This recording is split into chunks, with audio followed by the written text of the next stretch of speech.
సంగారెడ్డిలో BJP party ఆధ్వర్యంలో విజయ సంకల్ప సభను నిర్వహించారు. విజయ సంకల్ప యాత్రలో పాల్గొన్న బీజేపీ నాయకులు రఘునందన్ రావు, ఎండల లక్ష్మీనారాయణ, గోదావరి అంజిరెడ్డి, పులిమామి రాజు. గణేష్ గడ్డ వద్ద బీజేపీ శ్రేణుల ప్రత్యేక పూజలు నిర్వహించి భారీ బైక్ ర్యాలీతో సంగారెడ్డి చౌరస్తా మీదుగా పాత బస్టాండ్ అంబేద్కర్ విగ్రహం వద్ద ఏర్పాటు చేసిన బహిరంగ సభలో ప్రసంగించారు. ఈ కార్యక్రమంలో బీజేపీ నాయకులు మాణిక్రావు, రాజశేఖర్ రెడ్డి, రాజుగౌడ్, నరసింహారెడ్డి, విష్ణువర్ధన్ రెడ్డి, శేఖర్, జగన్, అశ్వంత్, ఈశ్వరిరెడ్డి, మీనాక్షి, లక్ష్మి, స్వర్ణలత తదితరులు పాల్గొన్నారు.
గారు మాట్లాడినాక ఇంకా అదే టోన్ రావాలంటే కొంచెం కష్టమే.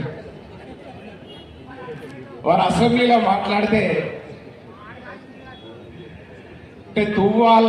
తువ్వాలలో రాయేసి కొడితే ఎట్లుంటుందో రఘునందన్ రావు గారు మాట్లాడితే అసెంబ్లీలో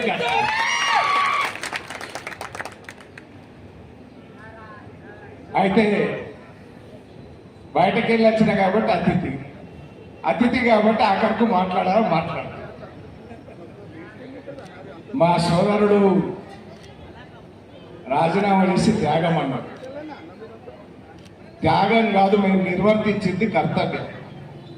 త్యాగం చేసింది ఈ జిల్లాకు సంబంధించి, జహీరాబాద్ అసెంబ్లీకి సంబంధించి, నాల్కల్ మండలకు సంబంధించి, బసన్నపూర్ గ్రామానికి సంబంధించి ఇషాక్ రెడ్డి గారు తెలంగాణ ఉప ఎన్నికల్లో గెలిచి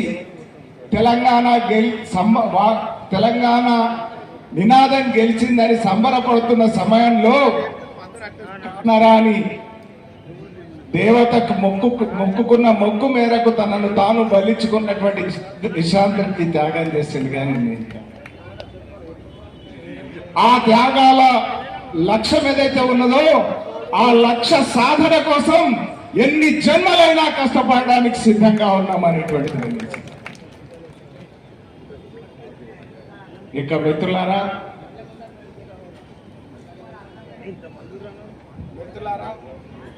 పరిషత్తులో కణం కణం ఈ దేశానికి సమర్పణం అనేటువంటిది ఉంటుంది. దీనికి అక్షర రూపం ఏదైతే, నిలువెత్తు నిదర్శనం ఏదైతే ఉన్నదో గా ఫోటోలో ఉన్నటువంటి ప్రధానమంత్రి నరేంద్ర మోడీ గారు నిలువెత్తు నిదర్శనం. 13 ఏళ్ళు గుజరాత్కు ముఖ్యమంత్రి, 10 ఏళ్ళు కావస్తున్నది ఈ దేశానికి ప్రధానమంత్రి. మా అమ్మలను అడుగుతున్నా, మా చెల్లెమ్మలను అడుగుతున్నా, ఆ ప్రధానమంత్రి ఒక్క దినమన్నా సెలవు తీసుకున్నాడా అని అడుగుతాం. తీసుకున్నాడా సెలవు? 23 ఏండ్ల కోల పనిచేస్తున్నాడు కానీ ఒక్క దినం కూడా సెలవు తీసుకోనటువంటి ప్రధానమంత్రి ఈ దేశానికి, ఈ దేశ ప్రజలకు అంకితమైనటువంటి ప్రధానమంత్రి ఎవరు? నరేంద్ర మోడీ. మిత్రులారా, ఆయన లీవ్ తీసుకోలేదు. కానీ మా చెల్లెమ్మలు మరి ఏదైతే మెటర్నిటీ లీవ్ ఏదైతే ఉండేనో 6 వారాల లీవ్నా 12 వారాల లీవ్నా,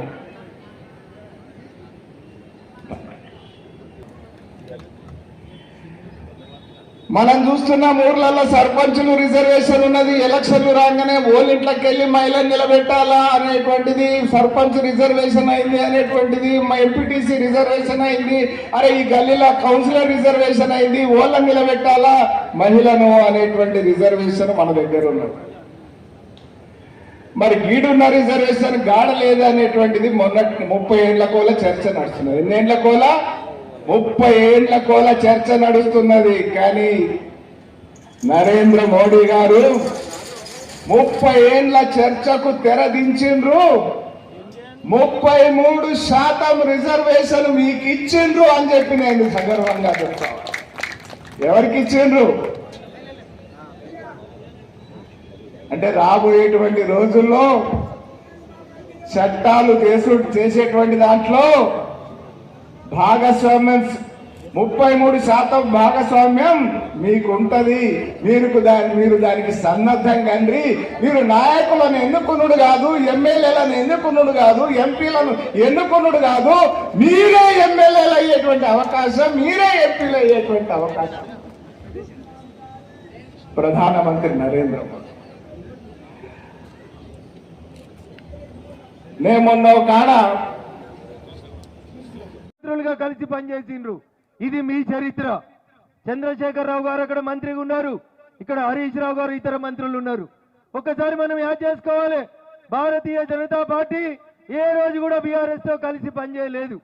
కానీ దురదృష్టం నిజం నిద్ర లేచేసరికి అబద్ధం ప్రపంచాన్ని చుట్టొచ్చిందన్నట్టు రోజు పొద్దున్న లేచి కారు కమలం ఒకటైందని అబద్ధ ప్రచారం చేయడం వల్ల అసెంబ్లీ ఎన్నికలలో మాకు కొంచెం ఇబ్బంది కలిగినటువంటి మాట వాస్తవం. నేను మళ్ళీ చెప్తా ఉన్నాం, మా రాష్ట్ర నాయకత్వం అంతా క్లియర్ గా చెప్పింది, తెలంగాణలో 17 స్థానాల్లో భారతీయ జనతా పార్టీ ఒంటరిగా పోటీ చేస్తుంది, మాకెవరితో ఎట్లాంటి పొత్తు ఉండాల్సినటువంటి అవసరం లేదనేది స్పష్టం. అందుకని అక్కడ వాళ్ళు ఇక్కడ వాళ్ళనే కావాలని తప్పుడు మాటలు చెప్పినా ఇంకేమైనా దుష్ప్రచారం చేసినా దయచేసి నమ్మొద్దని సంగారెడ్డి ప్రజానికానికి నేను సవినయంగా అప్పీల్ చేస్తా ఉన్నా.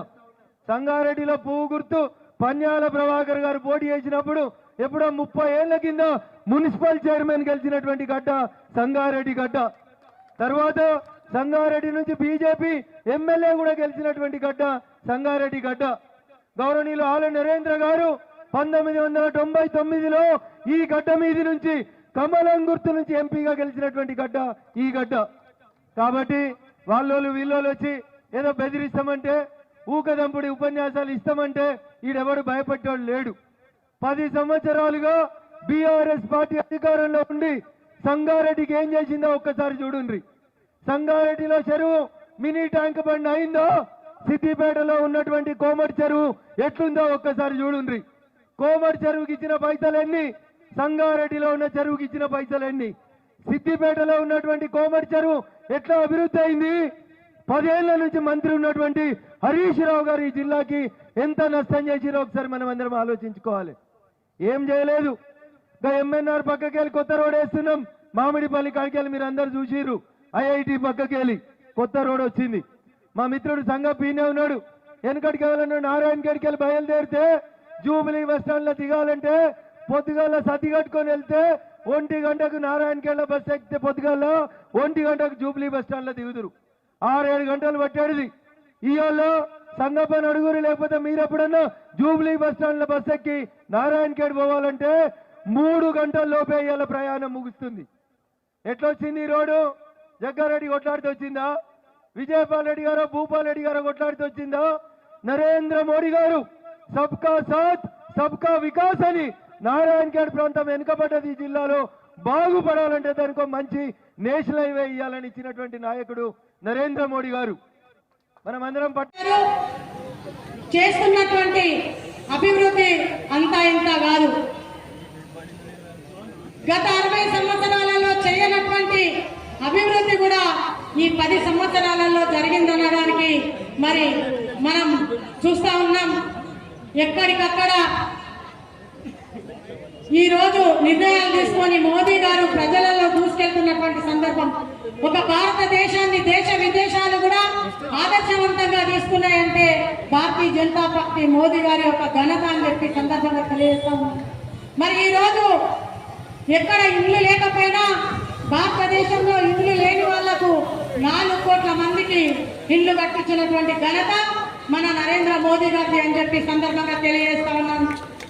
ఈ రోజు మహిళలు టాయిలెట్స్ లేకుండా గతంలో వెంకట రోజుల్లో పోయినట్టు బయటకు పోతూ ఇబ్బంది పడుతున్నటువంటి సందర్భాలలో నరేంద్ర మోదీ గారి కల్చర్ పోవాలి, మహిళలకు గౌరవం ఇవ్వాలి, మహిళల గౌరవం నిలబెట్టాలి అని చెప్పి మరి 11 కోట్ల మందికి ఈ యొక్క టాయిలెట్స్ కట్టేయడం జరిగింది. అదేవిధంగా నీళ్ళకి ఏ విధంగా ఇబ్బంది పడతా ఉన్నారో మహిళలు నీళ్లకు ఇబ్బంది పడద్దు అని చెప్పి 12 కోట్ల మందికి నీళ్లు ఏర్పాటు చేసినటువంటి ఘనత నరేంద్ర మోదీ గారు అని చెప్పి సందర్భంగా నేను తెలియజేస్తా ఉన్నాను. ఇట్లా చెప్పుకుంటా పోతే ఈరోజు ఎడ్యుకేషన్ పరంగా మరి యువతకి అనేక విధాలుగా అండదండగా ఉండి ఈరోజు యువతకు మన నరేంద్ర మోదీ గారు అండగా ఉన్నారు. మరి రైతులకు ఈరోజు పంట పండించుకుంటూ మరి లాభం వస్తుందో తెలియదు, నష్టం వస్తుందో తెలియదు. మరి నిజంగా అన్ని 2 తెలిసి కూడా రంగంలో దిగే వాళ్ళు ఎవరో చెప్పాలా? ఇద్దరు. యుద్ధానికి పోతే ప్రాణం పోతుందని తెలిసి కూడా సైనికుడు యుద్ధానికి సిద్ధమవుతాడు. అవునా కాదా? మరి వారి యొక్క ధైర్యానికి మెచ్చుకోవాలి. అదేవిధంగా రైతు ఈ రోజు పంట చేస్తే వర్షం పడుతుందా